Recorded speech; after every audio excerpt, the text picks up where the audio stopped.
I'm really excited to be here. I know when I was in your shoes, either as a freshman in college or whatever, or as coming to master's program, right? Everything seemed very far away, and my career didn't seem like something that was going to happen very soon. And so it was a little frustrating, a little anxiety producing. So I'm hoping a little bit of what we talk about today will help you alleviate some of that if you're experiencing it at all, but also maybe put some interest in you about HIV, about the 1917 clinic, because we'd love to see volunteers and more people in my classes, just saying. But let's go ahead and get started. So first of all, this is me, right? I'm the coordinator of health education at the 1917 clinic.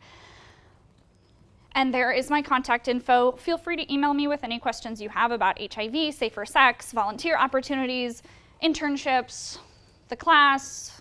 So a little bit more about the 1917 clinic. We're really the only HIV clinic in the Birmingham area and some of the surrounding counties that serve people living with HIV. There is Family Clinic run out of Children's Hospital and Adolescent Medicine, but they serve primarily the adolescent population, and we serve the adult population. And really our mission is to provide our patients with all of the best comprehensive care that they could ever need. We are a one-stop shop for a lot of their needs, and what we can't provide, our social workers are awesome at connecting them to whatever else they could possibly need. So a little history about the clinic. We first opened in January of 1988, so this isn't too long after the first cases of AIDS were really seen in the bigger cities like San Francisco, Los Angeles, New York. So this is after we figured out that it was AIDS, first of all. It's no longer gay-related immunodeficiency, it's no longer the 4-H disease, but we had diagnosed it and termed it AIDS, acquired immunodeficiency syndrome. And of course, eventually learned that that was caused by HIV, the human immunodeficiency virus, right? Some of you may wonder why we call it 1917. And that also comes back to our history and our location. We used to be located at 1917 5th Avenue South. Now, back then, we had a limited number of patients. They all knew where we were. We didn't have to put a sign up that said AIDS clinic, right? And for good reasons, we didn't want to put that sign up. Those were the days where clinics were getting bombed for having anything to do with HIV, right? We've had protesters outside of our buildings. So when we moved to our current location, which is 908 20th Street South, we kept the name 1917. Our current patients already knew what we were, and it was easy for them to say, oh yeah, I'm heading down to 1917.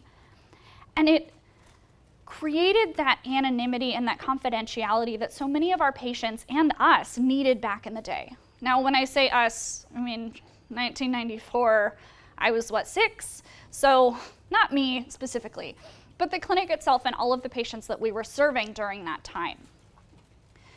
We opened a dental clinic shortly after in that location, and back then and even today, there are many dentists who don't feel comfortable serving people living with HIV, so having that additional service was very important to the overall health of our clients.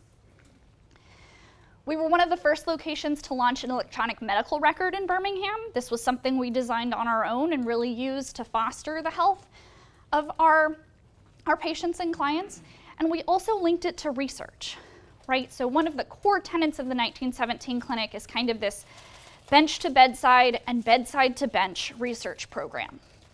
Everything that we learn from the bench, we try to apply as soon as we can to our patient care, and anything we notice from the bedside, from patient care, we're taking back to the bench and learning why it works, why it doesn't work, what's going on with our clients. We now serve over 3,600 individuals living with HIV.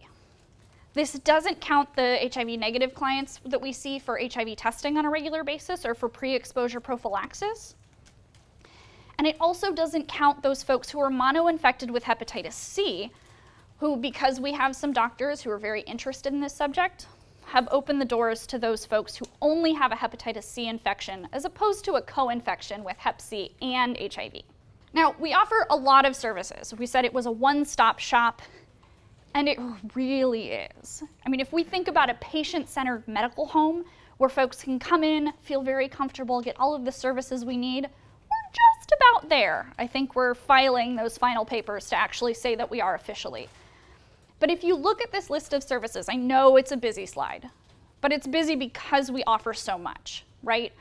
Dental clinic, dermatology clinic, endocrinology, liver, neurology, oncology, palliative, social, psychology and psychiatry, women's health, and those are just the clinical services, right? We also have a chaplain on staff who can provide spiritual support and support in general to our clients. Substance abuse treatment is really important. We have a dedicated substance abuse counselor on staff. Mental health counseling, not only psychologists and psychiatrists, but also certified counselors that can provide great services. Nutrition, medication, case management, and social services. We just had to hire, I think, 2 new social workers, bringing our current number to 10. Because with 3,600 clients, that's a lot of people to serve and a lot of services that are needed. And they do fantastic work. We offer support groups, volunteer opportunities, educational opportunities, community outreach, and prevention services. And prevention services is really where I am. So I tend to manage the prevention, education, and outreach services at the clinic. And so this means I offer and teach the sexual health awareness through peer education course. If any of you need an elective and are interested in sexual health, of course I would highly recommend it. We also offer pre-exposure prophylaxis clinic. And for those of you who don't know what PrEP is, it is relatively new. But what it is essentially is 1 pill once a day to prevent HIV. And this is huge, right?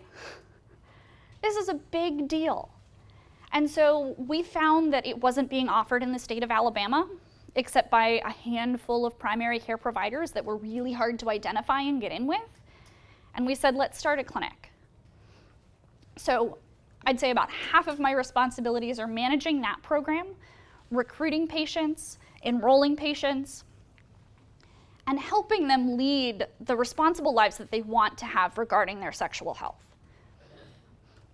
We also do HIV testing events. We've done testing events here, I think on this floor, probably.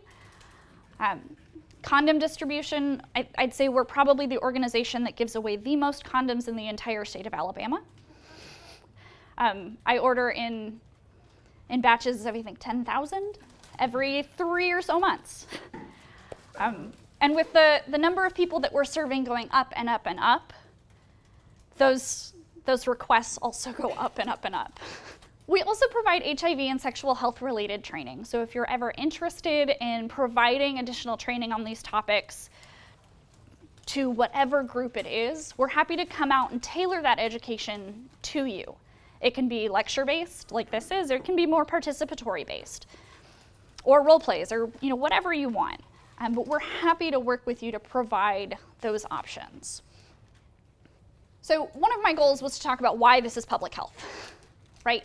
Why is condom distribution, why is testing, why is education public health? And this may seem obvious to some of you,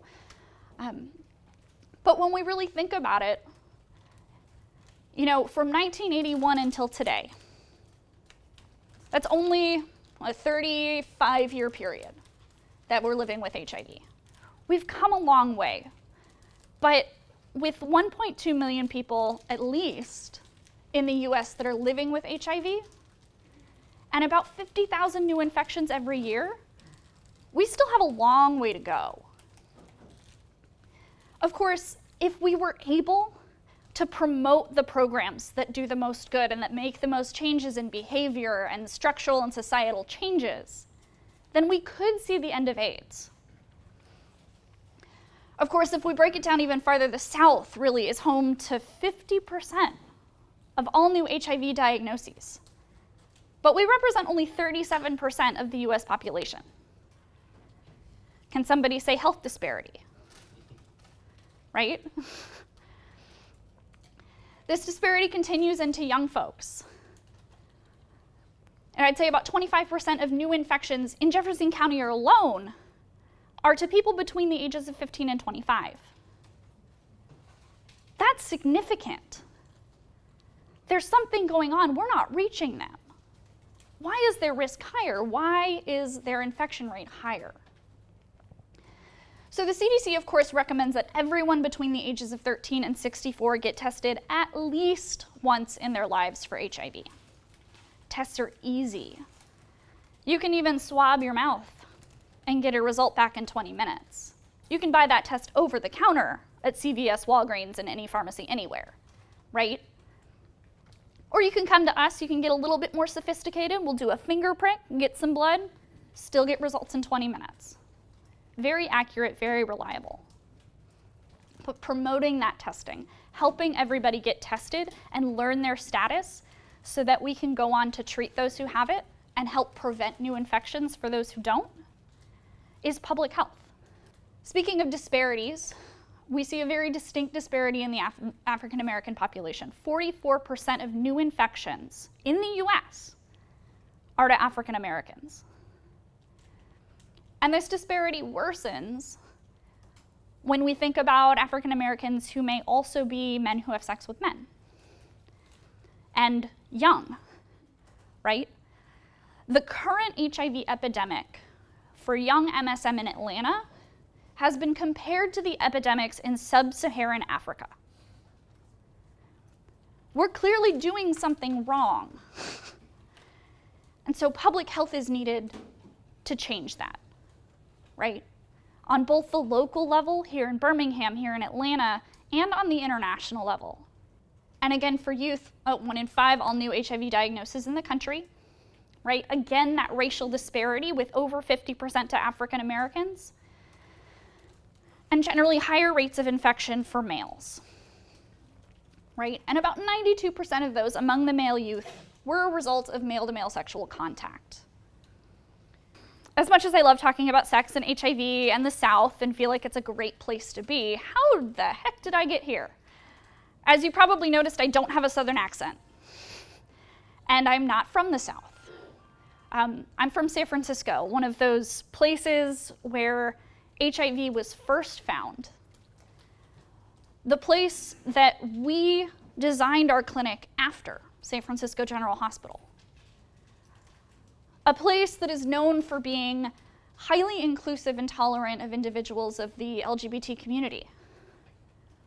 Why would I come out here where the work is so much harder due to stigma, due to economic disparities, due to whatever you want to call it?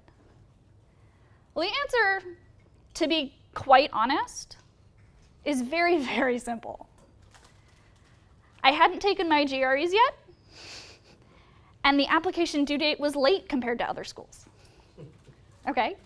I got my degree at Willamette University in Salem, Oregon. It was a bachelor's degree in psychology. For those of you who have a bachelor's degree in psychology and are now in a master's program, you understand why I enrolled in a master's program. It can be hard to find a job with a bachelor's degree in psychology. I was working at a periodontal office and said, I need to go back to school. Just not something that I thought I would do. But a year and a half later, I ended up here at UAB with my degree in health behavior, right? During that time, I took the SHAPE course. I was able to get involved with a lot of the faculty here. Specifically, I worked with Dr. Norton on some of her research projects. She's not here anymore, but I will say it's important to get involved when you can, right? And then I completed my internship, as we mentioned, with the 1917 clinic. And let me tell you, bachelor's in psychology, I thought I was going to do research. I was going to be a research assistant, and I was going to do research all day, every day. And so when I got here, research all day, every day. I took that SHAPE course, and I interned at 1917, and I found that teaching and educating and being in practice was probably the most rewarding thing I'd ever done.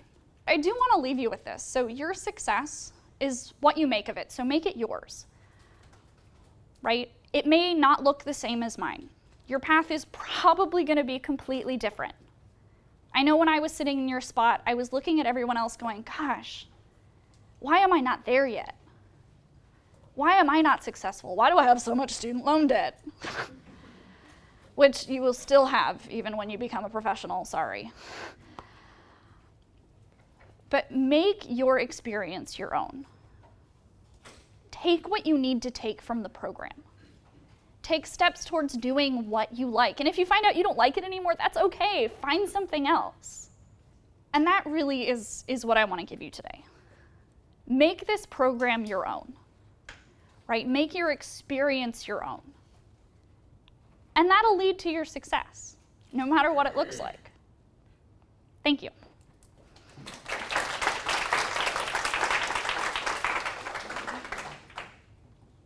Any questions? For those of you watching online, he was asking if we've ever been involved in clean needle exchange programs for harm reduction. Unfortunately, they're technically illegal in Alabama. So no, we don't. We do believe in them. We think they're a very, very helpful public health practice. And I'm sure if the legislature were to support it here, we would be all about it. But unfortunately, no, we're not involved at this time. Like I mentioned earlier, the pre-exposure prophylaxis clinic, or PrEP clinic, that probably was one of the reasons I got hired in the first place, was to design that program. So it's my baby, and I'm very, very proud of it. I have about 55 clients enrolled right now, and we're looking to expand to bring on more clients. I don't really have results necessarily because it's not a research project. It's pure practice, patient-centered. Though I will say that of all of the folks who have come through the program, none are positive. You know, we've seen STIs, but chances are they weren't using condoms with or without PrEP, so we were going to see those anyway. Or they would have gone undiagnosed because they weren't getting screened regularly. And we've also helped other folks get linked to other services. So right now I'm working off of a wait list. It's hard to get people in, but we're starting to become more of a resource center for individuals looking for other clinics, other providers, as well as for other clinics who are trying to start PrEP services. So that, I think, is probably one of the things I'm most proud of. So ways to get involved with the clinic: take my class. Do it. I only have 5 students this semester, and we're sad and lonely. I think there's still time to add, I'm just saying.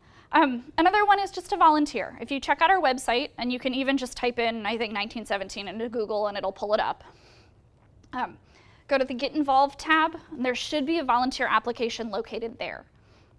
If you're interested in internships, I haven't posted the call for internships for the coming spring semester, but keep an eye on our website. I'll also post those in the purple briefcase hire a blazer thing at some point. So check those out. And then there's typically 2. So there's one that's focused more on sexual health awareness through peer education, and the other one that's focused on HIV testing and counseling. What interventions or research has been done to combat stigma as it relates to getting tested, access to treatment. And actually 2 of my coworkers are here in the audience. Sally and Kiko work with me. They work primarily on the behavioral research side of things. So they have a lot of interventions going on specifically targeting stigma and other access to care issues. So several different interventions that have been developed or that are being modified for use in this area or in the South. There's a lot of research going on with the Center for AIDS Research and with several members of the School of Public Health faculty. Dr. Janet Turan, she is one of our leading HIV stigma researchers and has been working in Africa and then bringing those interventions here to use with our clients in the South, because she noticed that there are similar barriers and stigmas in both places. So if you're ever interested in that, definitely check out Dr. Janet Turan's work. Dr. Robin Lanzi in the Health Behavior Department is also one of the co-directors of the Community and Behavioral Science Core of the Center for AIDS Research here at UAB. And so they're both working on different research. One of the things Dr. Lanzi has been most passionate about recently is faith and spirituality and how that impacts stigma and HIV. So their faith and spirituality network is growing, and if anybody is interested in that, definitely contact Dr. Robin Lanzi.